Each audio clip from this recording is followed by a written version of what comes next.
Hi guys, dear diary, blah blah blah blah blah. Hi Mum and Rachel. I know you guys watch regularly. Um, so yeah, a bit of a late check-in. Couple of different reasons. Spoke to Mum last night, and we both acknowledged that the fact that I used last night meant it was going to be harder for me to wake up today. So I guess I don't know. I've really got to remind myself. In those times where I'm struggling with wanting to stay abstinent, to remind myself that this short-term relief, will come with weigh it out against the long term, and the long term can even be just can you wake up the next morning on time? Will that be hard? Blah blah blah blah blah. And yeah, I mean my sleeping patterns just way out. So yeah, look, I've had a great morning. I treated 2 clients. They pretty much have only just left, and I've just set the room and changed it over, made it ready for my last client for today. Because I didn't get up until about 9:15, and my first client was at 10. No time for breakfast, just coffee and a couple of cigarettes. And yeah, so I took a Valium around 1-ish or just after, when I stepped out of the room to let my client put their clothes back on, because I already started to notice that halfway through the treatment with them, I'm just waiting for my oatmeal to cool down. I did start to notice that halfway through the treatment I'm already starting to think about using today, which I'm frustrated with myself about. I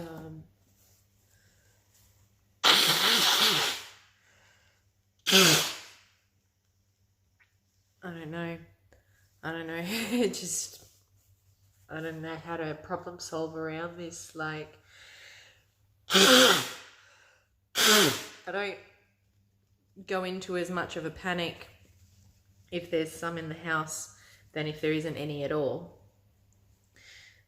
So I definitely need to rule out that thinking or thought pattern of I have to smoke everything that's here because I don't want the temptation to be in the house, and just manage the minor temptation, because I think it is safer for me to have like a backup safety amount, especially because I haven't surrendered the paracetamol. So, I mean, even though I don't have a plan, even though I don't want to end my life, and I especially don't want to end my life that way, but just making my glasses worse. I'm so fatty. But yeah, I don't know. I definitely need more support. But then, I don't know, at the times when I feel like I try to reach out for support, I get shut down. Or, I was engaged in an AOD program and they kicked me out for being a troublemaker, and yet someone that they allowed to remain in the group stabbed someone less than a week after graduating, but I'm the troublemaker. See, this is where I'm just, I don't know, stuck. I guess it's comparison, which is the enemy of everything. The only thing you should compare yourself to is where you were at, only compare to yourself and where you've been in past times, and how you want to react to situations, or if you want to be, fitter or sleep better or this, that, or whatever. But yeah,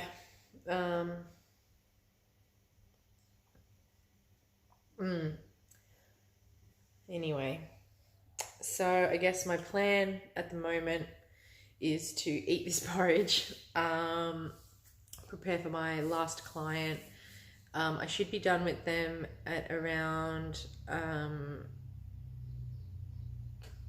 just after 5, And as you can see, I'm already sort of wearing gym clothes. So my intention is to then go to Fernwood, do some strength and conditioning, come back. That should exhaust me, or I'll at least be able to get out some nervous tension or any of this anxiety and shit that's building up. Work through some of that. And then, yeah, by that point, after I do that, because usually I'm at the gym for like, I haven't been there less than an hour before, so anywhere between 90 and 2 hours, which would bring it to dinner time. I'll have the frozen bowl, green chili, green curry with chickpeas and snow peas and kale and cabbage and sunflower seeds and stuff. So I'll at least be eating, yeah, like a substantial meal after that. Come straight home, take my meds.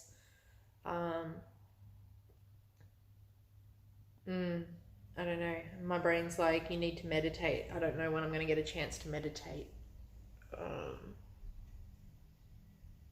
Or read my book. Because those are things that really do help me stay focused and remember why it is I'm doing the shit that I'm doing. That helps me have more control in the conversation between my mind and my body. And yeah, I've not really read the book for going on 3 weeks now, so that would definitely, I dare say that would be part of the reason why the ball has been dropped a little bit in that aspect. But I mean, I'm not throwing in the towel.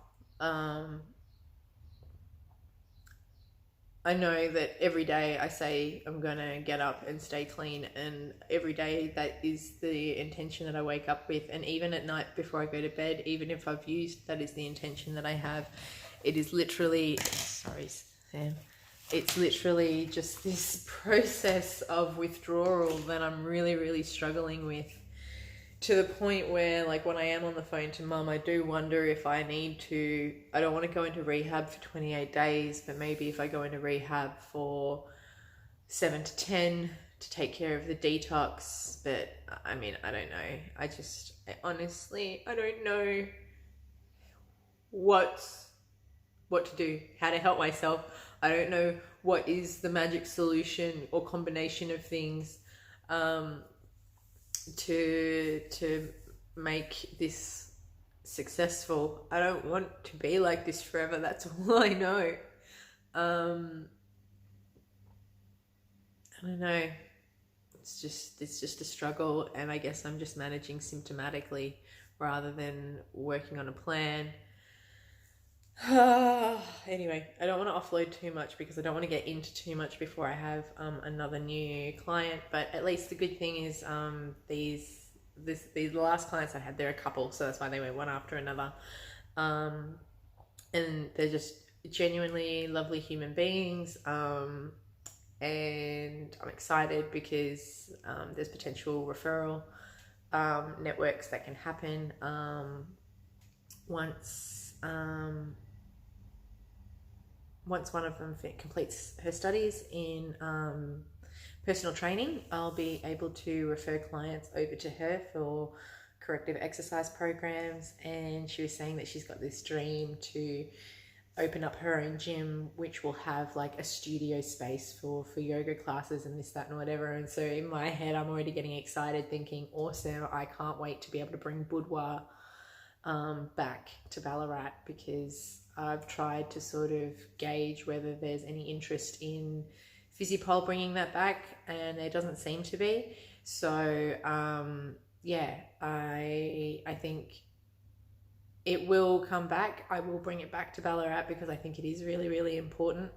And I think I'll be able to tie it in really well with my trauma work, particularly because so many of my students were had survived sexual abuse as children or sexual assaults as adults, and came to the classes as a way to reclaim and feel comfortable with their sexuality again.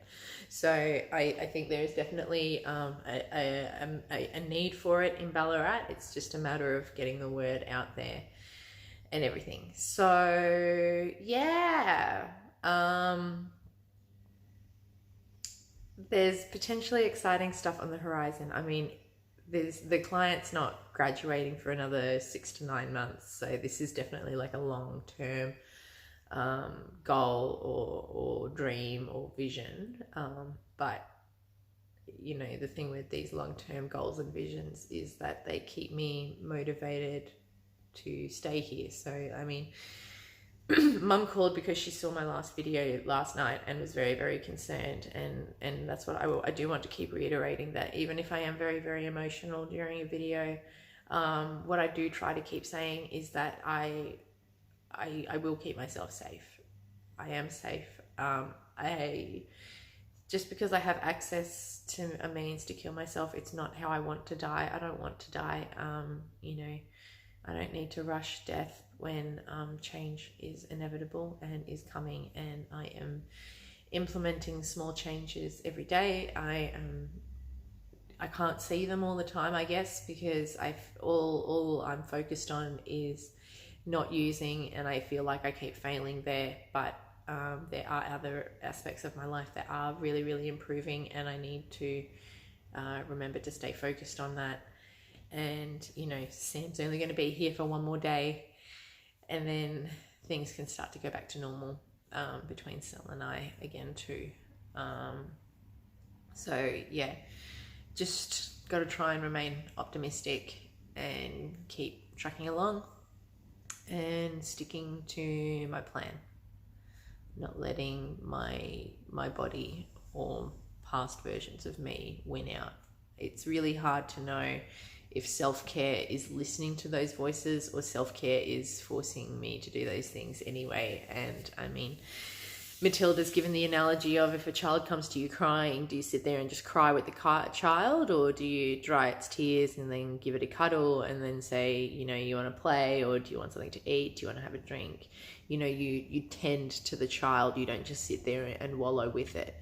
So I guess, yeah, it's a lot of work that I need to keep doing on myself.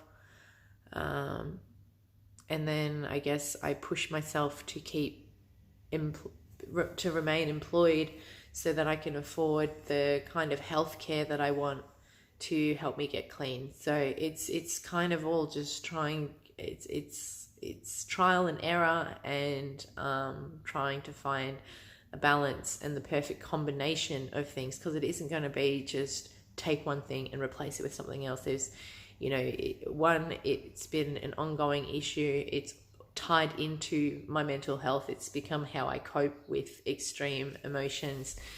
And then, you know, I've always been a self-harmer. So if I wasn't smoking cannabis, I would be cutting myself or wrist bashing, or, you know, and then ultimately when things get, I used to also flagellate myself. So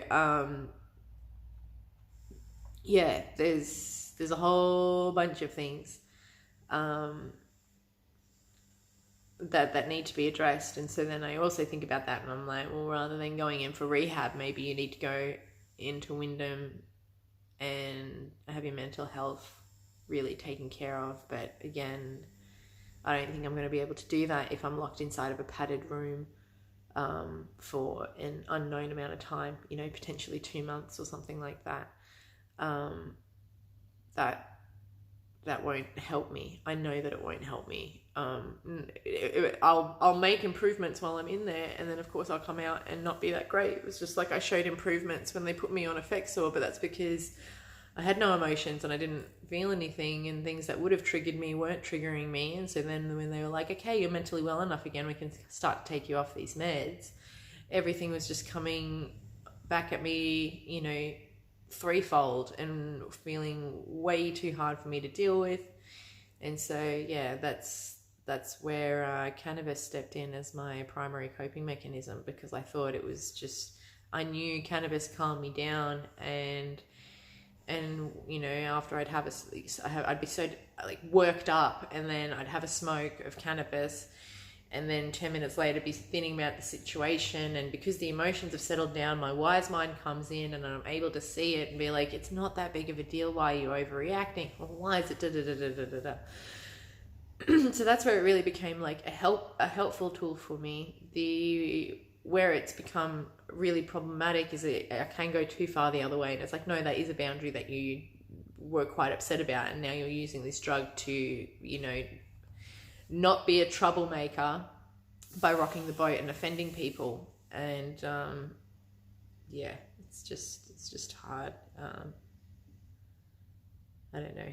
I guess the biggest part of it too is that I need to be more comfortable with being on my own and managing my emotions on my own. That really wasn't working yesterday, and as I said to the counsellor I spoke to on Lifeline, I feel like what I've been trying to do is do my self-care activities, and they are helpful as a distraction, but then once I've completed them, that feeling just comes back, and it's come back louder because instead of, you know, addressing it, I'm distracting myself and avoiding it. So, I mean, I'm doing the same thing as I'm doing if I was smoking drugs or washing the dishes or going for a walk or doing anything. Like it's all creating the same response in my body. So I don't know. I'm stuck, and I don't know. But I'm okay.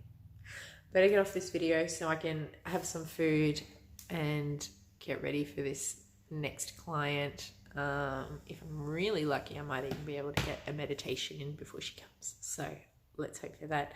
Thanks for checking in. I will talk to you all again a little bit later. Bye.